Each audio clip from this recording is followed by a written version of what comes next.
Hi, and welcome to episode 8 of the Heartland Knits podcast.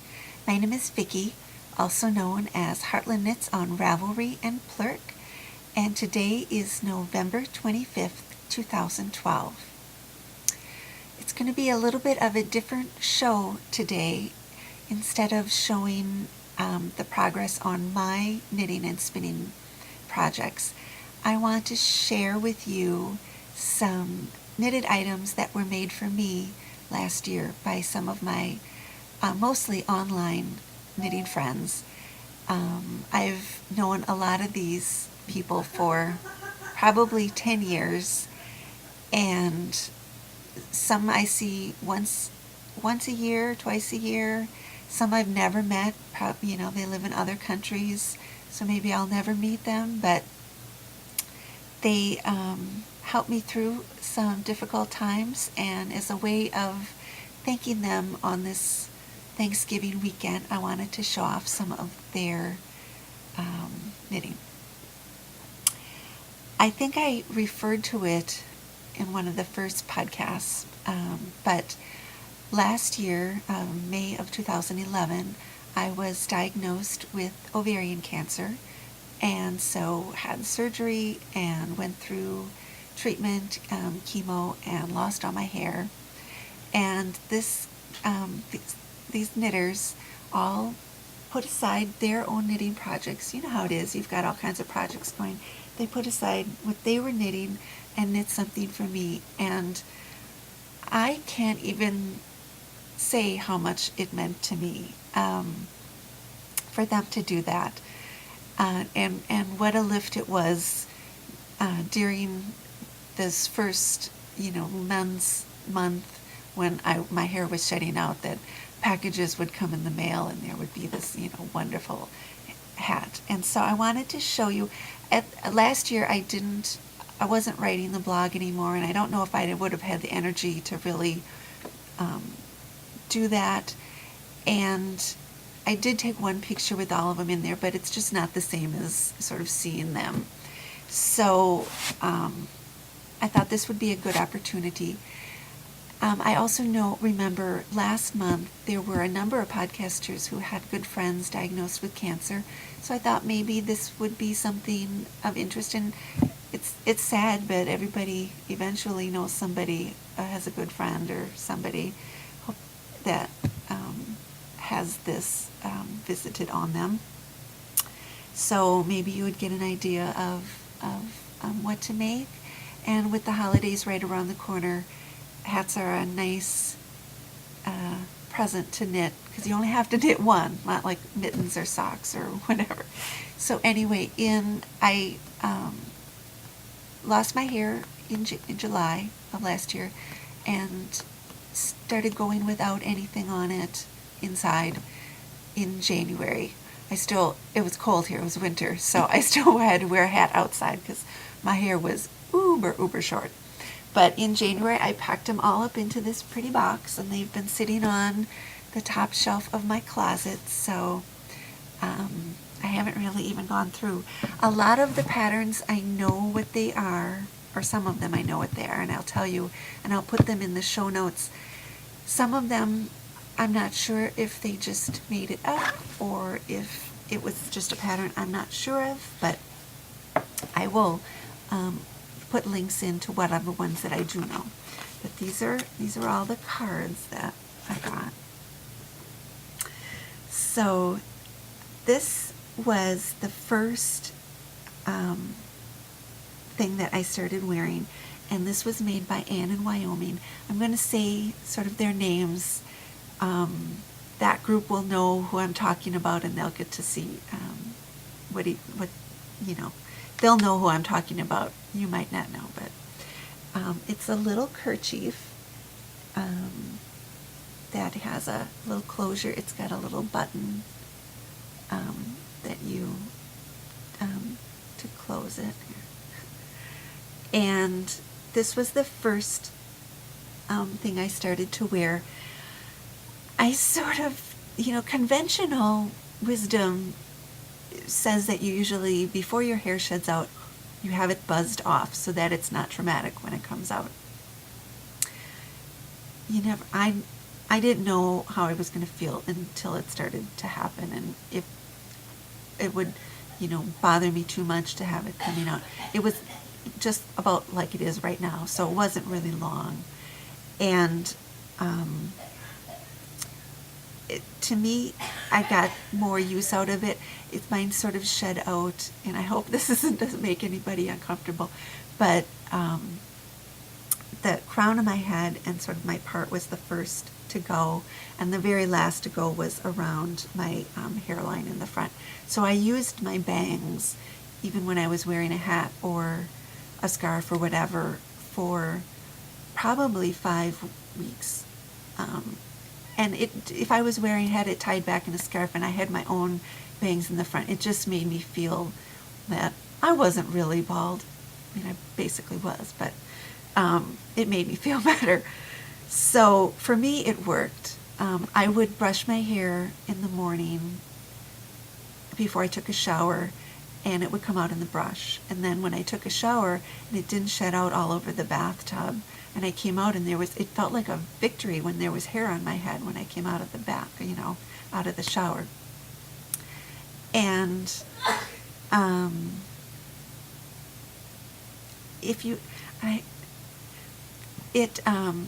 people asked, does it hurt when it sheds out? And it doesn't really hurt. What it feels like is, when you had long hair and you put it back in a braid, or if you had it, done tightly in a bun or something, and then you took it down and it felt sort of like your hair was going the other direction.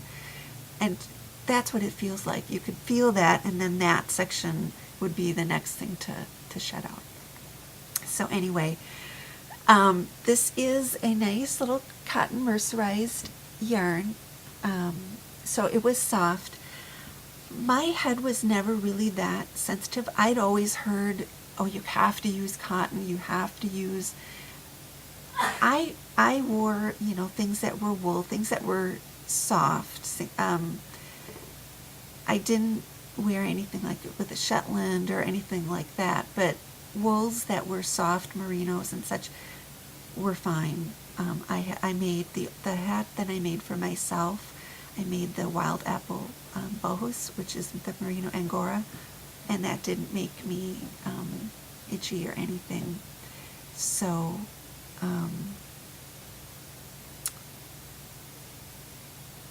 just a minute. Sorry about that. Where was I? Sorry about that. As I was saying, what was I saying?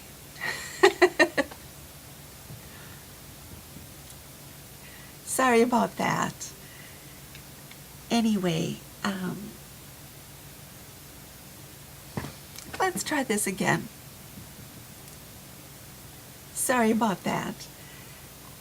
Anyway, I was saying how my head didn't feel sensitive while it was bald. But I wore this, the first thing, and it sort of, when I still had most of my hair, and it was just sort of the crown and the part that were thinned. And then I always, in the summertime, I sit on the screen porch and knit, and people can walk by and, see in there. So it was still hot and warm, and I didn't really want to be sitting in there with nothing on my head. So this was, nice to use then too. And then these are not knit, but they served a specific purpose wonderfully. Is in the evenings I would always take a walk, and it was summertime still, and I had a wig that I wore too, that I called Allison, but that was the name of, all the wigs have women's names, and that was mine's name, so I would call it Allison. But I didn't want to wear that and get it all like sweated up, and it still seemed early to be wearing knit hats. I felt sort of kind of expose, oh, everybody knows she doesn't have any hair or something. So Jaya made these little scarves. There were a couple of them, and they were just brilliant. I don't know if she had a pattern for this or if she just made this up, but it's just a little like kerchief, and this is kind of stretchy material, but underneath is a little cap that's made of t-shirt, really soft t-shirt material, and the seam is to the outside, so that when you put it on, and I would wear these walking a lot, so if the little, end of the scarf blew up, you were still covered, so you didn't feel exposed or anything. So I wore these a lot, and they were bright colors, so they were fun, and you could find something to match them. So that was a really they're not knit, but they were a really good thing. This hat was made by Carol in Maine, and I think it's the sunflower. It's like a sunflower hat. I want to say Norgon, but I might be wrong on the designer. But look at all those little twisted stitches. And the yarn is, I believe, Rowan All Seasons cotton. So it's a worsted weight cotton. And it's just adorable with these sort of, well, it doesn't look the same when you have hair, but with these kind of slouchier hats. I had a wig that looked really very close to what my hair is. My regular stylist cut it, so it really matched this really well. But I also had these things called bangs on a headband, which are brilliant. And I will put the link in. It's a shop in California. And they come in a bunch of different colors, but it's really just a headband, and then it has bangs. So you could wear those, and then with this kind of slouchier hats like this, it looked just like if you had your hair, tucked up in there or something. So it was a really, good thing. And the bangs, there are different kinds of bangs, but those were really just easy to wear because it was a headband.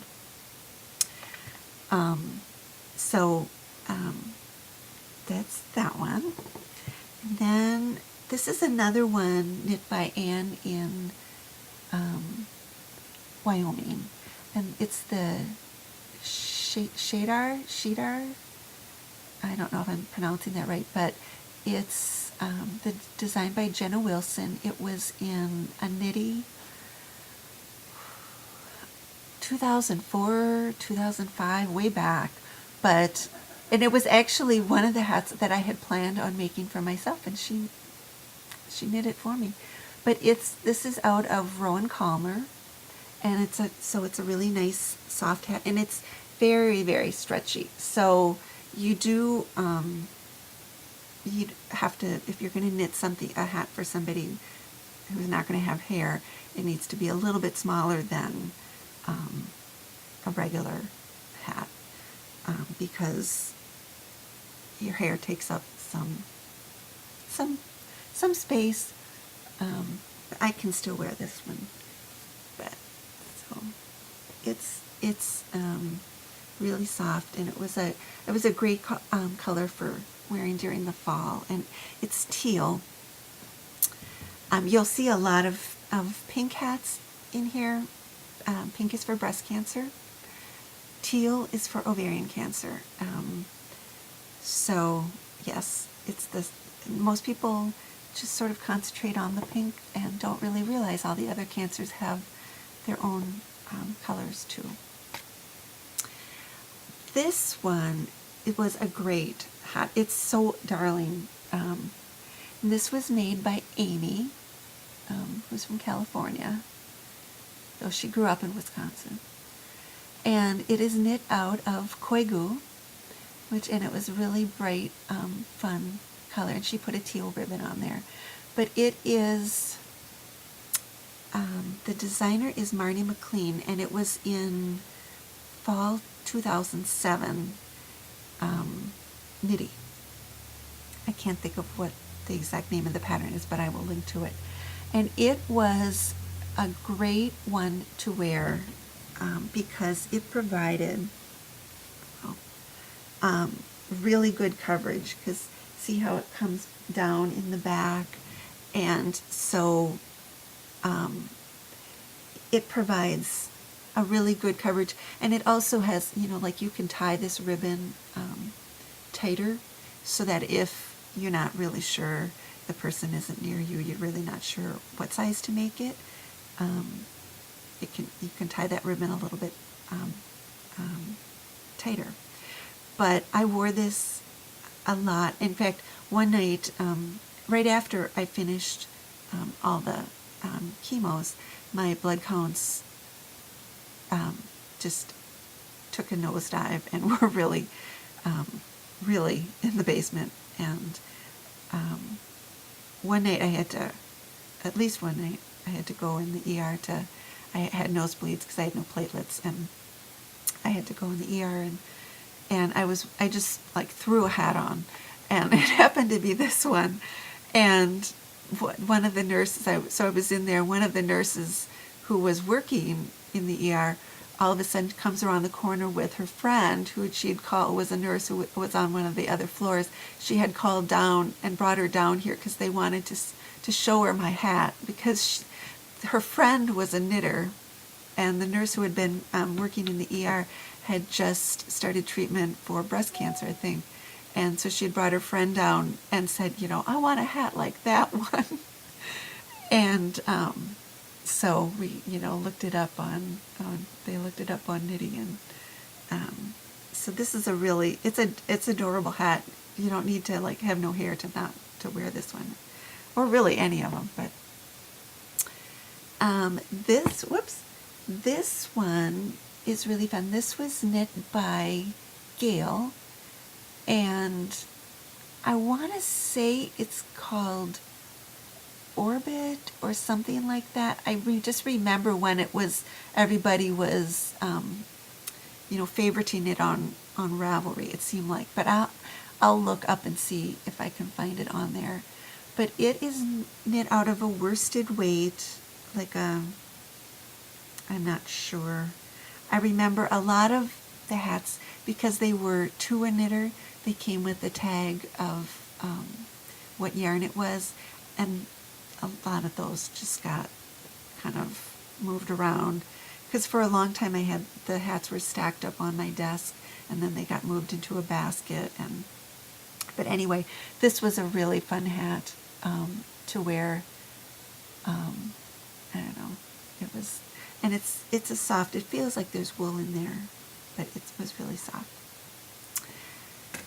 And let's see, this one is from Anne in Pennsylvania, and it's another sort of cloche type, and it has you do the band, the garter band, and this first cable you do first, it looks like, and then pick up those and knit this up, and it's got all these cables, and it's a cotton, I'm not sure what, it's a cotton, I know, but I'm not sure what yarn it is, but it fit. This one is tight to get on now, but it fit my bald head perfect.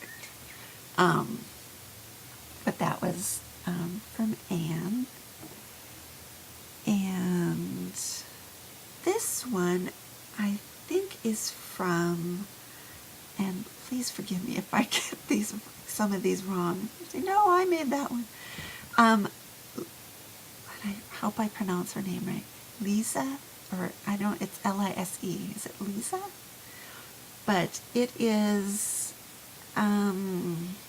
feels like a cotton, and it's got like a little lace pattern in it, and just some garter at the bottom, and kind of a lace stitch pattern.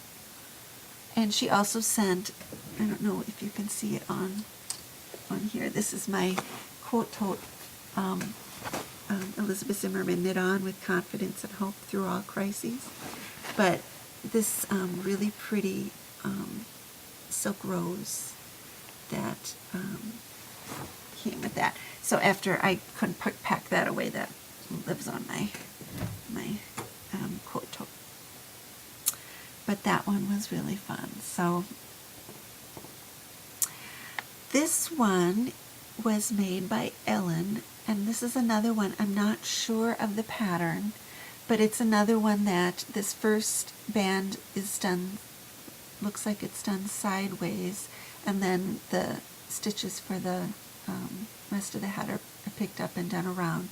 But then it's got this nice, like where it joins, it's like a little leaf bed.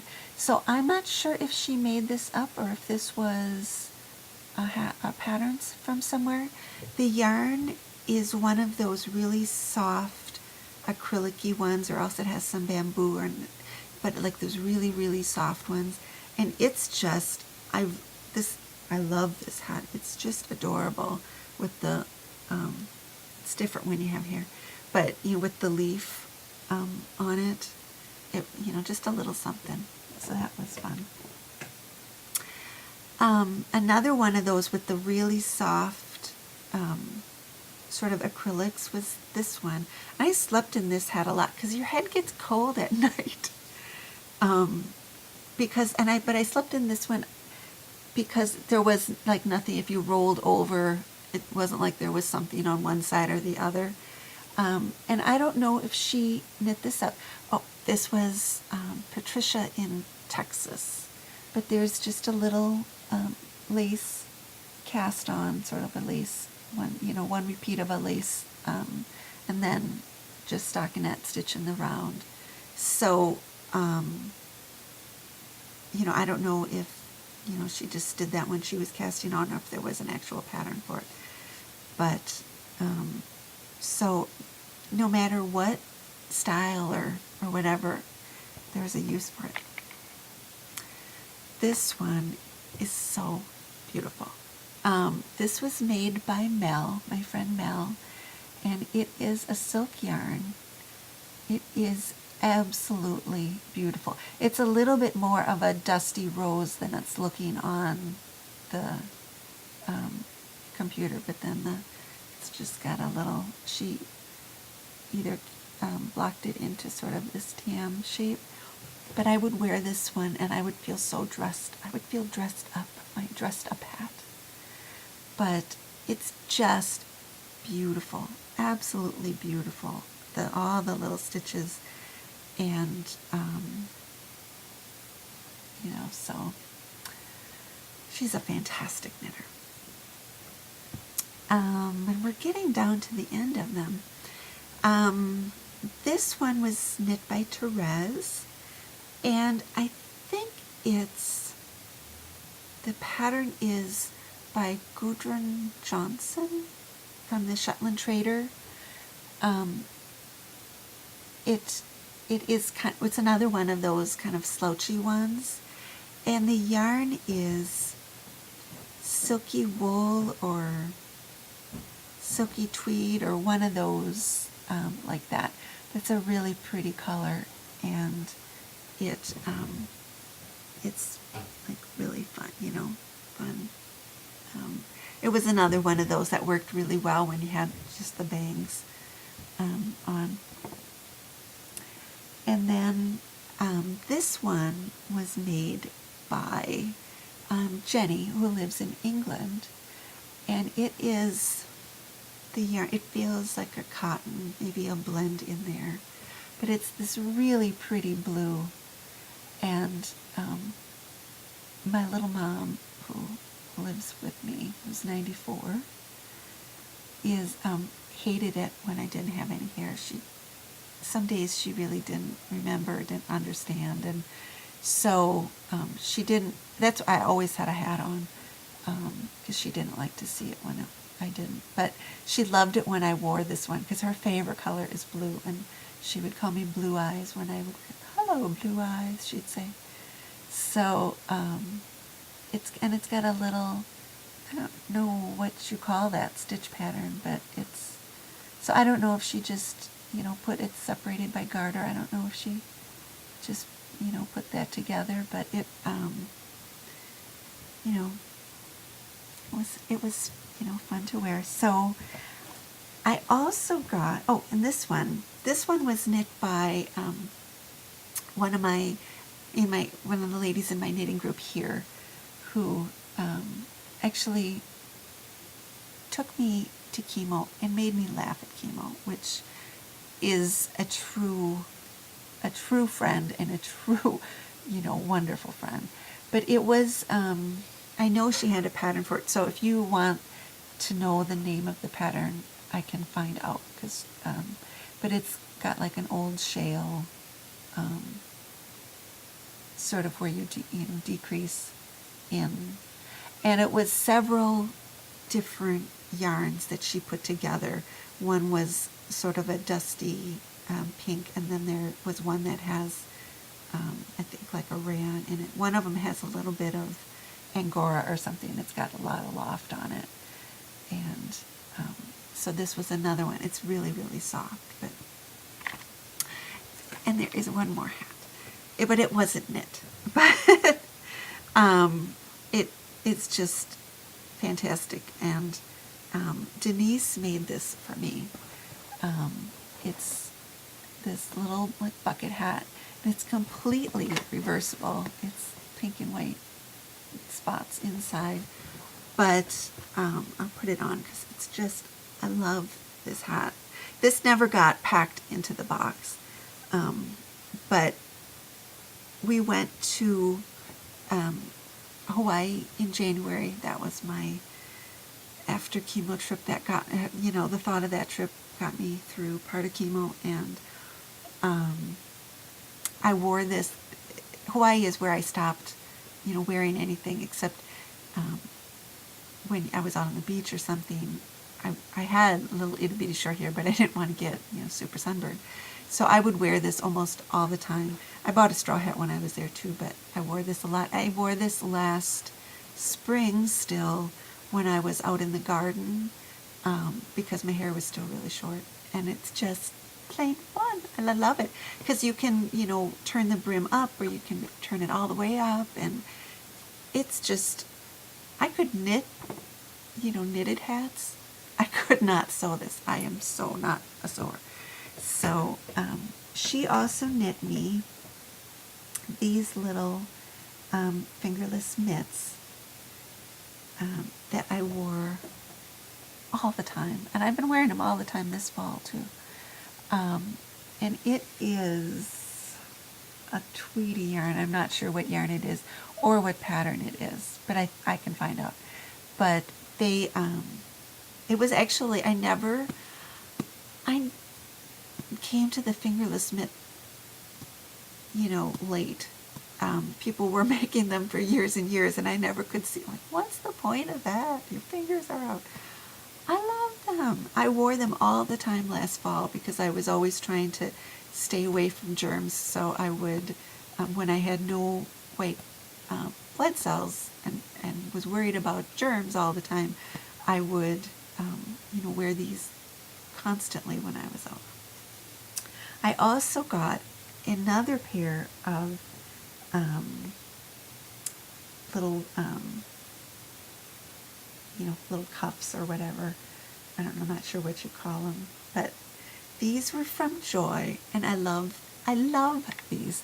Every time I put these on, I feel like I need to play the piano or something, because they will, they're here. They, come down on your hands, and there's little beads on the end. I don't know if that's too close. Little beads on the end. And this is koigu. So these were so much fun. They look good with my shirt. So these were so much fun. And it's, so you can, give people, something else. And I also got from a different Joy, this is a cowl. I'm not going to show, put it on or show it close up, because I know she's a designer, and I don't know if it was ever submitted someplace, and I don't want to get in trouble. But it was, you can see the colors. It's the Crazy Zauberball, and she saw the my red palm boas that I wore I know I wore it in one of the podcasts, but I had it at knitting camp a year ago, and she wrote, she was like, I'm knitting something out of those same colors as your bows.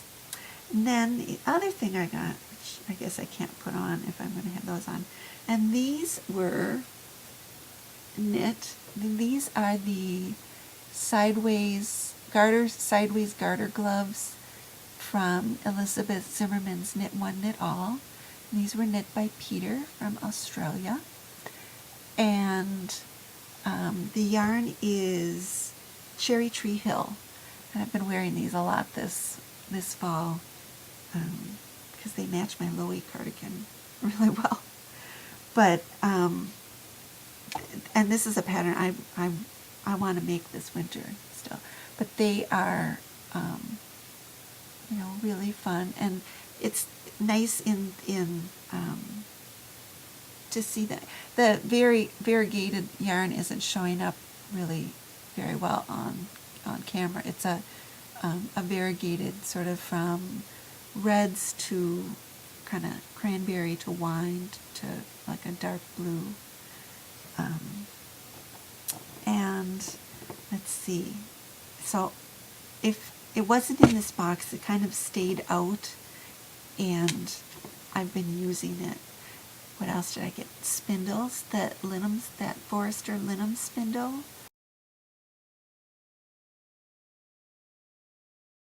I got that one. And got another one. Let me see if I can grab it. This one, because it's so pretty. And I don't remember the Etsy shop. This really, really pretty spindle came, and you can see it's sort of like a paperweight. It's not heavy, but it's got like a dome shape, and there's a dried flower in there. And this was sent to me from Vanessa, but I know it came from an Etsy store, but I don't remember the name of the Etsy store. I want to say she's located in Texas, but I don't remember it. But it's a really nice little, it's a nice one for spindling while you're sitting down, because it has a shorter shaft, so that's nice. And I'm wondering if I forgot anything. I don't think so. So I'm not sure how long this episode was. But, and let me show you. I'll show you one thing that I knit. This is my traveling woman shawl that I was working on last week. I did finish it before Thanksgiving. It had a little bit of a run-in with the vacuum while it was blocking. I had it laying out on a towel, and I thought, I was trying to clean for Thanksgiving at the same time, and I thought, I'll just, vacuum around it. And I don't know if it was just stronger suction than I expected, or if there was a string from the towel or what, but it kind of got sucked.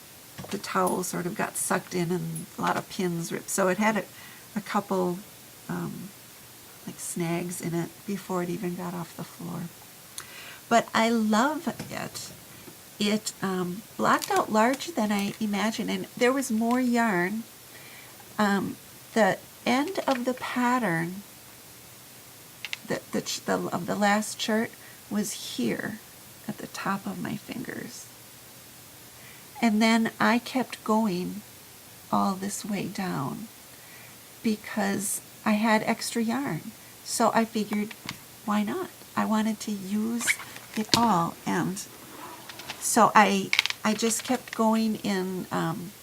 You made these little, on these diagonal lines. It was easy to just keep going. And then at the very bottom, I sewed on these little beads, which aren't sewn on very well because I was doing it around midnight on Wednesday, and I just wanted to get them done. So they could have been done a little bit better. But it just gives it a nice little, a little weight on the edge, especially because it has that extra little bit, but they're just a little teardrop. Someday I'm gonna figure out the whole camera thing. So this is the amount of yarn that I ended up with left. So that's pretty good. I don't know that I wouldn't have been able to do like another set of rows, I don't think. But I just didn't want to end up with a little ball. I might as well use up the whole thing. So it ended up being a fairly good size, and I like the shape of it a lot, the sort of rounded bottom.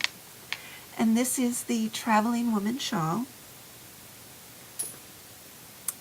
And I forget the name of the designer, but I'll put it in the show notes. And it was the free pattern. She also has one that I think she put extended sizes and things for purchase. But this was done from the free pattern. I used Sun Valley fibers. They're single ply fingering in the sangria color, and needle size was size 6, a 4mm. And so I'm very happy with it, except for all my little snags from where it had the run-in with the vacuum. But anyway, I like it.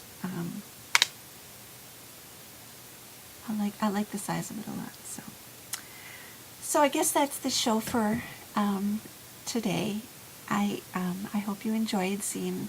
I feel, having cancer is not a good thing, but it brought me a lot of good things. I used to have them when they were sitting on the desk. They would be all stacked up, and when I was feeling really tired and I couldn't, I would look at them and I could pick out, who made what and see all the different colors, and I know one person had a really was having some difficult times while I was going through one, and I wore the hats she made for the whole week, and was thinking about her all the time when I was wearing her hat, and so I hope you got some ideas. If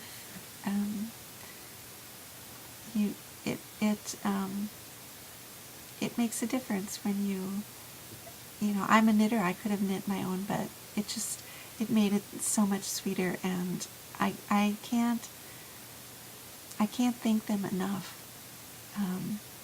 Really, just seeing them, all the hats again, brings it back. You sort of forget after a while, because I have hair now. You sort of forget, but it brings all those feelings back up of what it was like just a year ago. So next week we'll be back to regular knitting and spinning and whatever progress, and I hope you will come back. The podcast has been approved by iTunes. It should be searchable in a day or two. I just got word this morning that it was reviewed and approved. Yay! So I will be starting a Ravelry group, and so I would love to have you come over there and check that out. And I hope you will come back.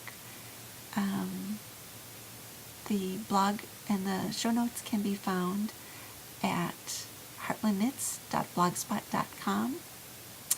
So until next week, happy knitting.